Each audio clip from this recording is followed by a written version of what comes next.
Hey guys, this is Noah from North Creek Paracord, and this is a tutorial for my paracord snake knot ammunition holders. Using all the colors available for paracord, you can create these stylish ammunition holders to carry ammo with your hunting firearm. This tutorial assumes you have some basic understanding of snake knots and the fishtail weave. Now let's get down to business. You'll need, for materials, scissors, a lighter, a jig, a fabric ruler, and then not pictured here is a fid that will fit 550 or long nose pliers. For the shot cord, the amount you'll need is around 35 inches of shot cord for every row of loops desired, or you'll need more holders. You'll need more for holders with more than 10 rows. The grand total amount of paracord for this project is at a minimum 85.6 feet, but let's break that down a bit. Each of the different sizes of my ammunition holders have a different amount of columns, up and down, and rows, left to right. For example, the normal stock holder is 12 columns by 10 rows for the main body, then another 20 rows for the straps. Some hunting rifles may have a smaller stock, and therefore will not need as many rows. You'll need 3.6 inches of paracord for each row. So for one column that isn't used in a strap, you'll need 36 inches of paracord per column, which is 18 feet of paracord in total.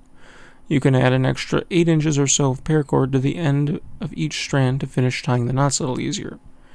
For the other 6 columns, the strap columns, you'll be tying 30 rows, multiplying that by 3.6, and we get 9 feet per column, which is 57.6 feet in total. Finally, you'll need 2.5 feet of paracord for the 2 adjustable portions, and 5 feet of paracord for the fishtail backstrap.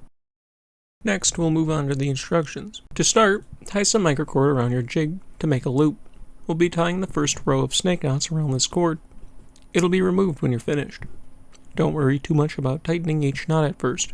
You'll go back and tighten up at least once before moving on to the next row. The first column starts with a short cord. Split the cord in half by lining up the ends, then take the right side and cross it over and behind the left cord in the loop you created. Then, with the left cord, take it behind the right side and back through the left loop. It's easier to watch how it's done than to describe it, so you can always rewatch this part of the video to see how the knot is tied. For the next cords, you'll be using 3 long cords.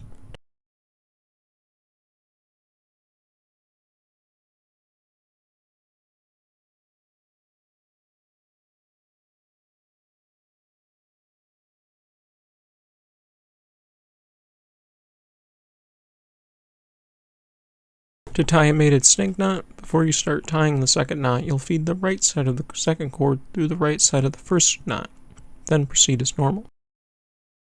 The columns from left to right are 1 short cord, then 3 long cords, then 5 short cords, then 3 more long cords, followed by your last cord, which is short.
Now it's just about repetition of clean knots, tightening twice before moving on to the next row.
Once you're done with the 10th row, you can cut and cinch the cord. If you used an extra foot or so of cord for each column, you can easily use a fid, otherwise you'll need to use the long nose pliers.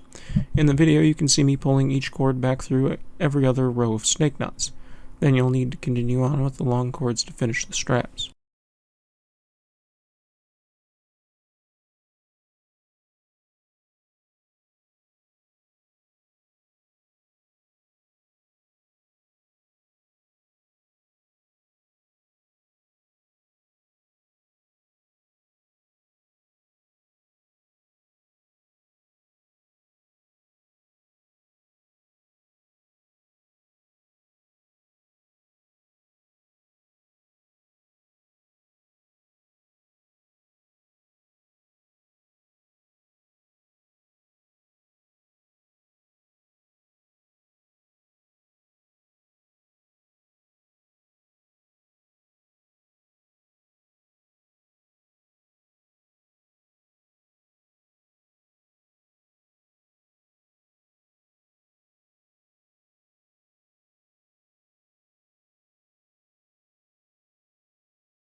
Once you're done with the straps, attach your fid to the 2.5 foot lengths of paracord. You'll be weaving out through the ends of the straps.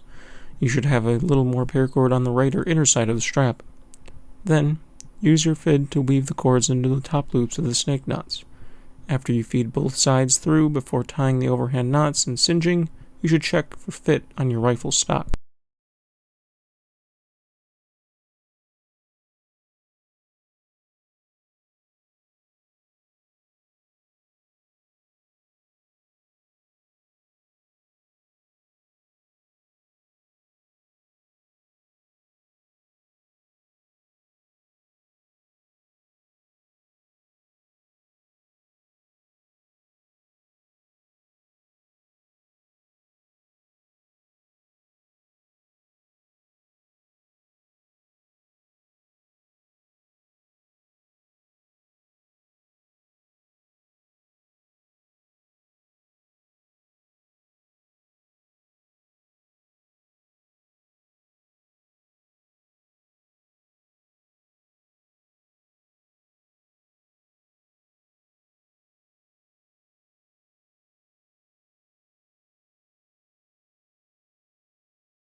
To finish off with the adjustable straps, use either an overhand knot, or to get fancy, you can use some microcord and create a cobra weave.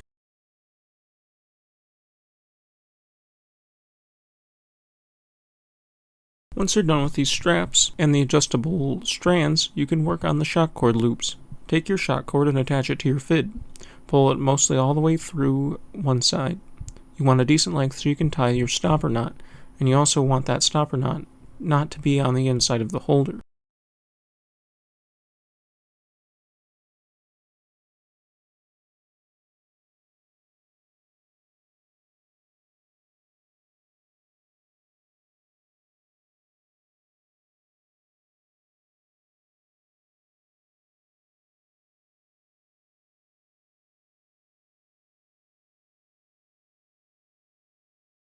Once finished with your first stopper knot, you'll simply weave through the body of snake knots to form shock cord loops. You can add a bottom row of these shock cord loops as well, though I haven't found that's needed. Once you have all your desired loops, simply tie another stopper knot and cut off most of the shock cord access on both stopper knots. Note that the shock cord does not melt because it is rubber, it just burns.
To finish up, you'll be tying a fishtail backstrap.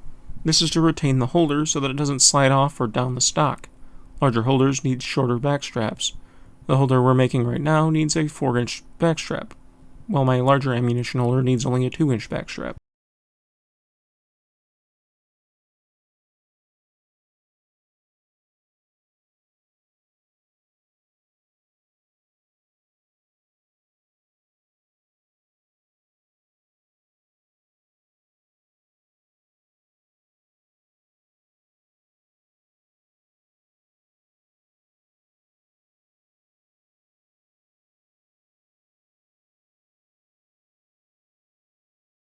Thanks for watching.